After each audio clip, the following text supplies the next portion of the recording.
चैत्र मास शुक्ल पक्ष कामदा एकादशी व्रत कथा। भगवान श्री कृष्ण के अति प्रिय सखा अर्जुन कहने लगे, हे मधुसूदन, मैं आपको कोटि कोटि नमस्कार करता हूँ। प्रभु, मैं आपसे प्रार्थना करता हूँ कि आप कृपा कर चैत्र मास के शुक्ल पक्ष की एकादशी का भी वर्णन कीजिए। इस एकादशी का क्या नाम है, पहले उसे किन किन लोगों ने किया और इसके करने से लोगों को क्या फल प्राप्त होता है। श्री कृष्ण भगवान बोले, हे पार्थ, एक समय यही प्रश्न राजा दिलीप ने गुरु वशिष्ठ से किया था। वही संवाद मैं तुम्हें सुनाता हूँ। राजा दिलीप ने गुरु वशिष्ठ से पूछा, गुरुदेव, चैत्र मास के शुक्ल पक्ष की एकादशी का क्या नाम है? उसमें किस देवता की पूजा होती है तथा उसकी विधि क्या है? सो आप कृपा पूर्वक कहिए। महर्षि वशिष्ठ जी बोले, हे राजन, चैत्र मास के शुक्ल पक्ष की एकादशी का नाम कामदा है। यह सभी पापों को नष्ट कर देती है। जैसे अग्नि सूखी लकड़ी को जलाकर राख कर देती है, वैसे ही कामदा एकादशी के पुण्य के प्रभाव से भी सभी पाप नष्ट हो जाते हैं और पुत्र की प्राप्ति होती है। इसके व्रत से मनुष्य कुयोनि से छूट जाता है और अंत में उसे स्वर्ग की प्राप्ति होती है। अब मैं इसका महात्म्य कहता हूँ, ध्यान पूर्वक सुनो। प्राचीन काल में भोगीपुर नामक एक नगर था, जिसमें पुंडरीक नाम का राजा राज्य करता था। राजा पुंडरीक अनेक ऐश्वर्यों से युक्त था। उसके राज्य में अनेक अप्सरा, गंधर्व, किन्नर आदि निवास करते थे। उसी जगह ललित और ललिता नाम के गायन विद्या में निपुण गंधर्व स्त्री पुरुष अत्यंत वैभवशाली घर में निवास करते हुए विहार किया करते थे। उन दोनों में इतना प्रेम था कि वे अलग हो जाने की कल्पना मात्र से व्याकुल हो उठते थे। एक समय राजा पुंडरीक गंधर्वों सहित सभा में शोभायमान थे। वहां अन्य गंधर्वों के साथ ललित भी गायन कर रहा था। उस समय उसकी प्रियतमा ललिता वहां उपस्थित नहीं थी। गाते गाते अचानक उसे उसका ख्याल आ गया, जिसके कारण वह अशुद्ध गाना गाने लगा। नागराज कारकोटक ने राजा पुंडरीक से उसकी शिकायत की। इस पर राजा पुंडरीक को अत्यंत क्रोध आया और उन्होंने ललित को शाप दे दिया। अरे दुष्ट, तू मेरे सामने गाता हुआ भी अपनी स्त्री का स्मरण कर रहा है। इससे तू नरभक्षी राक्षस बनकर अपने कर्म का फल भोग। राजा पुंडरीक के शाप से ललित गंधर्व उसी समय एक विकराल राक्षस हो गया। उसका मुख भयानक हो गया। उसके नेत्र सूर्य चंद्र के समान प्रदीप्त होने लगे। मुंह से अग्नि निकलने लगी। उसकी नाक पर्वत की कंदरा के समान विशाल हो गई और गर्दन पहाड़ के समान दिखाई देने लगी। उसकी भुजाएं 2-2 योजन लंबी हो गईं। इस समय उसका शरीर 8 योजन हो गया। इस प्रकार राक्षस हो जाने पर वह अनेक दुख को भोगने लगा।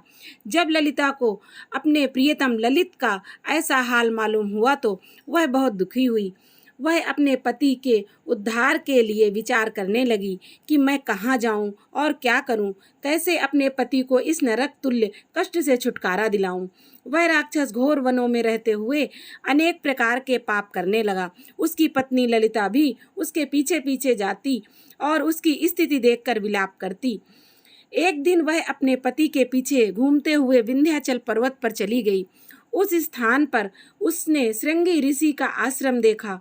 वह शीघ्र ही उस आश्रम में गई और ऋषि के सम्मुख जाकर दंडवत प्रणाम कर विनय भाव से प्रार्थना करने लगी। हे मुनि, मैं वीरधन्वा नामक गंधर्व की कन्या ललिता हूँ। मेरा पति राजा पुंडरीक के शाप से एक भयानक राक्षस हो गया है। उससे मुझको महान दुख हो रहा है। अपने पति के दुख के कारण ही मैं बहुत दुखी हूँ। हे ऋषि श्रेष्ठ, आप कृपा करके उसे राक्षस योनि से छूटने का कोई श्रेष्ठ उपाय बताएं। उसका सारा वृत्तांत सुनकर ऋषि श्रृंगी बोले, हे गंधर्व कन्या, चैत्र मास के शुक्ल पक्ष की एकादशी का नाम कामदा एकादशी है। उसके व्रत करने से मनुष्य के समस्त कार्य शीघ्र ही सिद्ध हो जाते हैं। यदि तू उसके व्रत के पुण्य को अपने पति को देगी तो शीघ्र ही राक्षस योनि से छूट जाएगा और राजा का शाप शांत हो जाएगा। मुनि के ऐसे वचन को सुनकर ललिता ने आनंद पूर्वक व्रत किया और द्वादशी के दिन ब्राह्मणों के सामने अपने व्रत का फल अपने पति को दे दिया और भगवान से प्रार्थना करने लगी, हे प्रभु, मैंने जो यह व्रत किया है उसका फल मेरे पति देव को मिले, जिससे उनकी राक्षस योनि शीघ्र ही छूट जाए। एकादशी का फल देते ही उसका पति राक्षस योनि से छूट गया और अपने पुराने स्वरूप को प्राप्त हुआ। वह अनेक सुंदर वस्त्रों तथा आभूषणों से अलंकृत होकर पहले की भांति ललिता के साथ विहार करने लगा। कामदा एकादशी के प्रभाव से वह पहले की भांति सुंदर हो गया और मरणोपरांत दोनों पुष्पक विमान पर बैठकर स्वर्गलोक को चले गए। हे पार्थ, इस व्रत को विधि पूर्वक करने से समस्त पाप नष्ट हो जाते हैं। इसके व्रत से मनुष्य ब्रह्म हत्या आदि के पाप और राक्षस आदि की योनि से छूट जाते हैं। संसार में इससे महान दूसरा कोई व्रत नहीं है। इसकी कथा व महात्म्य के श्रवण व पठन से अत्यंत फल प्राप्त होते हैं। कथा सार: मनुष्य अपने सुखों का चिंतन करे, यह बुरा नहीं है, किंतु समय असमय ऐसा चिंतन मनुष्य को उसके कर्तव्यों से विमुख कर देता है, जिससे उसे घोर कष्ट भोगने पड़ सकते हैं।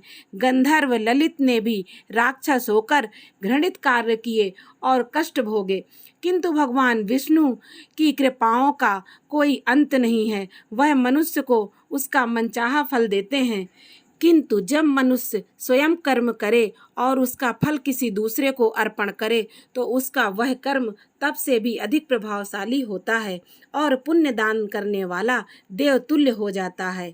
इस प्रकार कामदा एकादशी व्रत कथा समाप्त हुई।